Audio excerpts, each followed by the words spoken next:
السلام عليكم، ان شاء الله تكونوا كامل بخير وعلى خير. اليوم جيناكم بهذا الفيديو الجديد اللي راح نتعلموا فيه مع بعض طريقة تحضير البريوش بدون بيض وبدون زبدة، بالحليب فقط وبمكونات متوفرة في كل بيت. كما راكم تشوفوا بريوش هايل الله يبارك، خفيف هشيش، يشهي شهيتكم في الجنة ان شاء الله. وكما عودناكم المقادير مضبوطة والطريقة ناجحة 100%. قبل ما نبداو ما تبخلوش علينا بلايك واشتراك في القناة، ولما لا بارطاج مع أحبابكم وصحابكم باش يستفادوا من الوصفة. وبسم الله نبداو. تجيبوا صحن ولا آنية كبيرة ونحطوا فيها 3 كؤوس حليب دافئ، نزيدوا عليهم ملعقتين كبار خميرة الخبز و3 ملاعق سكر هنايا كل واحد يدير الكمية اللي تساعدو، اللي يحب الحلاوة يدير اكتر. نزيدو عليهم 6 ملاعق زيت المائدة، 6 ملاعق زيت المائدة. هنا نستعملو 6، اللي يحب يستخدم نصف الكمية يستخدم نصف الكمية، يقسم كل شيء على 2. اذا نخلطوهم هنا مليح مليح حتى يتجانس الخليط. وهذه المرحلة هذه مهمة جدا من أجل الاختمار، يعني إذا كان اختمر الخليط جيدا إن شاء الله البريوش نتاعنا راح يكون ناجح. لما نمزج هذا الخليط جيدا نضيف 3 كؤوس فرينة. هنا مقدار الفرينة هو نفسه مقدار الحليب، إذا لاحظتوا معايا مقدار الفرينة هو نفسه مقدار الحليب. ونمزج المكونات جيدا، 3 كؤوس فرينة ممتلئة يعني ممسوحة. نمزج الخليط جيدا حتى تتجانس الفرينة مع السوائل.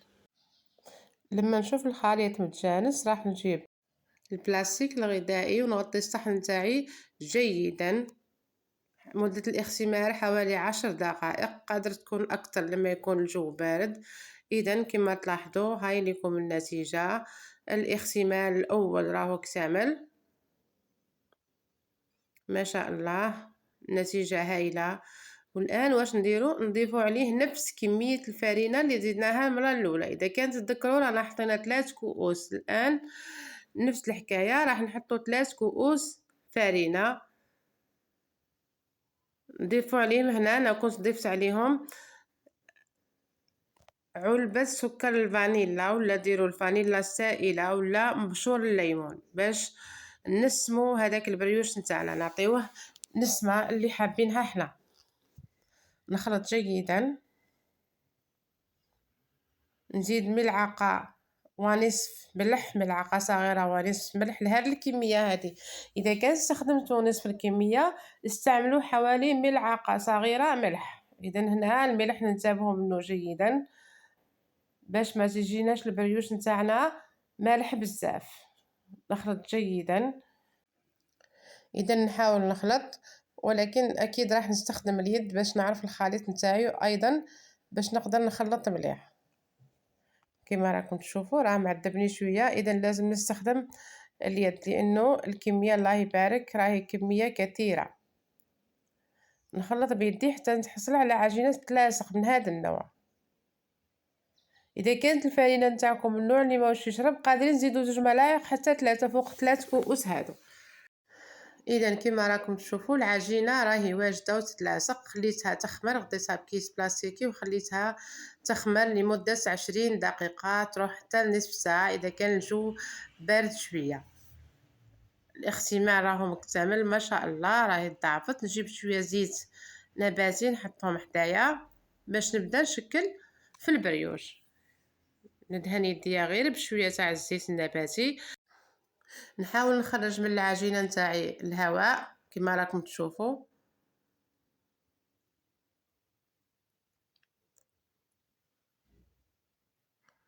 نخرج منها الهواء، نهبطها شويه راح تهبط، يهبط هذاك الاختمار. ونبدا نشكل في البريوش كما راكم تشوفوا بالطريقه اللي نشكلوا بها المسمن. نبسطها شويه فوق يدي ونحطها في البلاطو اللي كنت حطيت له بابي كويسون. اللي ما عندهاش بابي كويسون تدهن فقط بالزيت، زيت المائده، تدهن البلاطو تاعها بزيت المائده وتشكل البريوش تاعها عادي كما راكم تشوفوا بالطريقه اللي نشكل بها المسمن. نبسطها شويه فوق يدي ومن بعد كي نكمل نعاود نبسطهم شويه في البلاطو لانه الاختمار هنا رهيب، راح تختمر بشكل رهيب. بالنسبه اللي ما يقدروش يخدموا بالطريقه نتاع المسمن راني درت لكم الحساب. شوفوا معايا كيفاش نشكلوها ونلموا الاطراف. لاحظوا معايا جيدا، نلمها مليح نعاود نقلبها ونبسطها على يدي ونديرها في البلاطو نتاعي ولا في الصنيوه. هنا اللي تحب تحشي البريوش تاعها راح نعد لكم طريقه. هنا نحبوا نحشيوه مربعات الشوكولا كما راكم تشوفوا. نبسط العجينه على يدي، نحط مربع الشوكولا ونلم بنفس الطريقه، نلمها نعاود نبسطها ونديرها في البلاطو كما راكم تلاحظوا معايا. انتبهوا فوالا.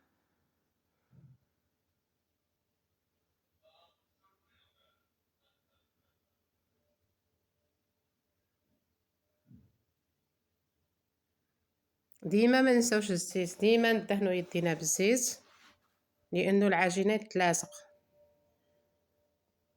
كاينه الطريقه الاخرى انه اللي ما تقدرش تبسطها على يدها كي دير لها الشوكولا واش دير، تجيب صحن صغير تبسطها فوق هذاك الصحن وتحط لها الشوكولا اللي كان ذوبتها ولا شوكولا الطلي، تعمرها اللي ما عندها الشوكولا مربعات، تحط لها الحشو ما تكترش لانه قادر يخرج لها الحشو نتاعها وتلمها. هنا الصحن راح يعاونها لانه راح تستعمل يديها في زوج كي تكون تلم فيها كما راكم تلاحظوا. في الصحن راهي اسهل بكثير. هنا راني نخاطب المبتدئات، الصحن راح تكون اسهل بكثير. نلمها نحطها في يدي نبسطها شويه ونعاود نحطها في البلاطو. اكيد ديما زيت دائما، حتى الصحن لازم نديروا له شويه زيت قبل ما نحطوه فيه العجينه كما راكم تلاحظوا. ما رأيكم بالصلاة على حبيبنا المصطفى؟ اللهم صل على محمد وآل محمد كما صليت على إبراهيم وآل إبراهيم، وبارك على محمد وآل محمد كما باركت على إبراهيم وآل إبراهيم في العالمين إنك حميد مجيد. آمين يا رب العالمين. كما راكم تلاحظوا فيا راني نعاود ندير لكم البريوش محشي بالشوكولا. هنا أنا ما كانش عندي شوكولا الطلي، راني ذوبت شوكولا المربعات كما راكم تشوفوا، راني درتها الان في يدي. لمها تلم معايا فاسيلمون. مهم الانسان ما يقلقش ويحاول يتقن خدمته. لمها نعاود نبسطها ونقلبها على هذيك الجهه اللي لميتها فيها ونديرها في البلاطو.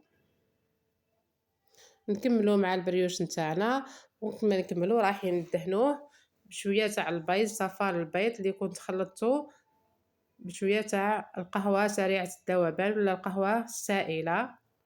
واللي ما عندهاش دير شويه تاع السكر مع شويه تاع الحليب تخلطهم مليح وتدهن بها البريوش نتاعها. راح يعطيه احمرار، اكيد ما راحش يكون في مستوى البيض ولكن راح يكون احمرار مرضي باذن الله كما راكم تشوفوا. درت عليها شويه تاع الججلان، اللي يحب يدير الججلان في لاباط وزراره هذا يبقى شيء اختياري، ججلان وحبه حلاوه اللي يحب يديرهم في لاباط. لما نكمل نشعل الفرن تاعي يسخن، داك الوقت البريوش راح يخمر وندخلو للفرن. نشعل الفرن غير من التحت والبريوش كي نحطوه بعيد على قد ما نقدروا على الفرن التحتاني، يعني نحطوه اقرب للفرن الفوقاني. لما نشوفوه طاب وبدا يحمر من الفوق واش نديرو؟ نشعلوا الفرن الفوقاني باش نحمروا البريوش تاعنا وما نبلهوش عليه لانه خفيف قادر يتحرق. كما راكم تشوفوا محلاه، اللون هايل، البنه ما نحكي لكمش. كي نخرجوه واش نديرو؟ نغطيوه لمدة حوالي 5 حتى ل10 دقائق.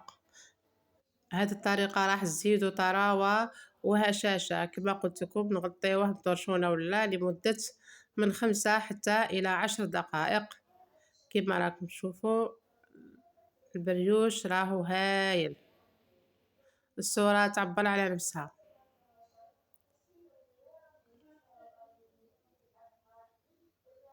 لاحظوا معايا.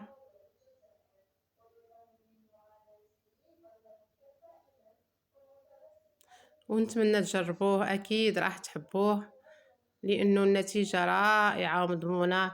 راني عطيتكم كل الخطوات وكل الأسرار، إن شاء الله تنجحوا فيه، ما كاين حتى أعذار. إن شاء الله البريوش راهو ناجح واقتصادي أكتر من هذا. اقتصاد ما كانش، اللي تحب ما تحشيش البريوش كي تكون تخدم فيه، من بعدا كي تكملو تحشيه عادي ولا تحشيه بلا كونفيتور عادي. يعني الحشو يبقى اختياري، كل وحدة وطريقتها، وكل وحدة واش متوفر ولا واش تحب. شهيتكم في الجنة إن شاء الله. إذا حبيتونا وحبيتوا فيديوهاتنا ما تنسوناش لايك والاشتراك في القناة. نتلاقاوكم بخير وعلى خير إن شاء الله. سلام.